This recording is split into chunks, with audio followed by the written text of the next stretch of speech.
Ibu, bapak, saudari-saudara, rekan-rekan muda, dan adik-adik sekalian, dimanapun kalian berada, bertemu kembali dengan saya, Romo Tino SSCC, di dalam catatan pesiarah. Hidup meneladan Kristus memanglah tidak mudah, tetapi setiap lembaran kehidupan baru dalam persiaran hidup kita adalah menjadi tempat dan kesempatan bagi kita untuk senantiasa belajar menjadi bijaksana dan menyerupai Kristus di dalam persiaran hidup kita. Sebelum kita mendengarkan permenungan dari catatan pesiarah, marilah kita membuat tanda kemenangan Kristus. Dalam nama Bapa dan Putera dan Roh Kudus. Amin. Allah Bapa yang Maha Pengasih, Engkau telah mencintai kami dengan kasih yang begitu besar. Semoga kami senantiasa belajar dan mau berusaha untuk mencintai Engkau dan sesama, melebihi cinta kami terhadap harta kekayaan yang akan binasa di dalam persiaran hidup kami. Demi Kristus Tuhan dan pengantara kami. Amin. Ibu, bapak, saudari-saudara, rekan-rekan muda, dan adik-adik sekalian yang terkasih di dalam Yesus Kristus, dibandingkan dengan roh kebijaksanaan, kekayaan, kuanggap bukan apa-apa. Kekayaan menjadi percuma ketika kita tidak bisa bertindak bijaksana. Tetapi di dalam kebijaksanaan akan mengalirkan berkat dan sukacita serta kekayaan berlimpah di dalam persiarahan hidup kita. Kebijaksanaan merupakan nilai yang sangat berharga, melebihi kekayaan dunia. Berkat kebijaksanaan, segala sesuatu akan dipercayakan kepada mereka yang bijaksana. Maka Anda, saya, serta kita semua ditantang untuk belajar menjadi pribadi yang bijaksana. Maka kebijaksanaan itu bukan hanya ditunggu duduk diam, tetapi dicari dengan belajar, mengevaluasi, dan merefleksikan apa yang sudah kita lakukan dan apa yang hendak kita lakukan. Kendati demikian, kebijaksanaan bukan merupakan sesuatu hak yang sudah sewajarnya didapat karena telah bekerja keras.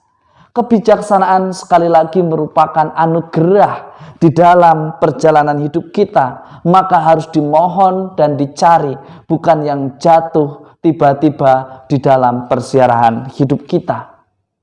Maka pentinglah bagi Anda dan saya serta kita semua menjadi bijak. Caranya bijaksana ialah agar kita sebagai orang beriman tidak dikontrol atau menjadi budak atas harta. Sebagaimana dikatakan di dalam Injil Markus, Yesus mengingatkan kepada kita semua, memang penting kita menjalankan 10 perintah Allah dan segala aturan yang ada di dalam keagamaan. Tetapi bagi orang beriman, mengikuti segala aturan itu tidaklah cukup. Karena cenderung ketika kita taat pada aturan agama yang mungkin hanya dibuat oleh manusia, seringkali kita menjadi pribadi yang munafik. Seringkali kita menjadi pribadi yang mudah menghakimi. Seringkali kita menjadi pribadi yang seolah-olah menjadi tuan atas sesama kita. Hari ini Yesus menegaskan dan mengingatkan kepada Anda, saya, serta kita semua untuk berhati-hati dengan yang namanya kekayaan harta benda. Tuhan tidak mengatakan bahwa kita tidak boleh hidup kaya. Yang dikritisi oleh Tuhan adalah mereka, Anda, saya, serta kita semua yang masih terbiasa menjadikan kekayaan sebagai tuan di dalam kehidupan kita. Yesus mengingatkan kepada Anda dan saya serta kita semua, uang, kekayaan materi adalah sarana bagi kita untuk mewartakan karya kerajaan Allah. Maka pantaslah Yesus mengatakan lebih mudah jika unta memasuki lubang jarum yang kecil itu. Karena apa? Seringkali yang menjadi musuh utama di dalam perjalanan persiaran hidup kita adalah keegoisan.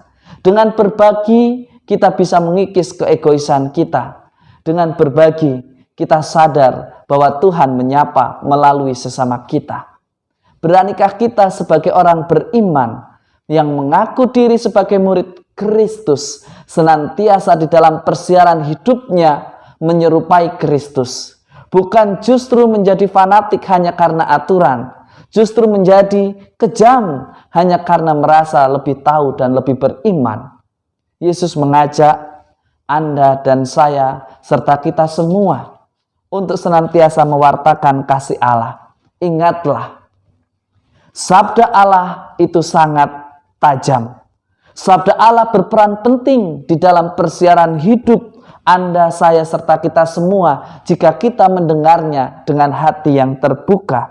Tetapi ketika kita menutup mata hati kita, maka seringkali keegoisan dan harta benda menjadi tuan atas hidup kita. Maka surat kepada orang Ibrani mengingatkan kepada kita semua untuk tidak hanya membaca, mendengarkan, tetapi juga menghidupi di dalam tindakan kehidupan nyata. Semoga berkat Tuhan senantiasa melindungi dan memberkati Anda sekalian dalam nama Bapa dan Putera dan Roh Kudus. Amin. Hendaknya sebagai orang beriman, kita hidup menyerupai Kristus dengan cara senantiasa belajar menjadi pribadi yang bijaksana. Orang yang senantiasa bijaksana, ia akan dipercaya dan di dalam hidupnya akan senantiasa kelimpahan berkat karena kebijaksanaannya. Selamat hari Minggu, Tuhan memberkati kita semua. Amin.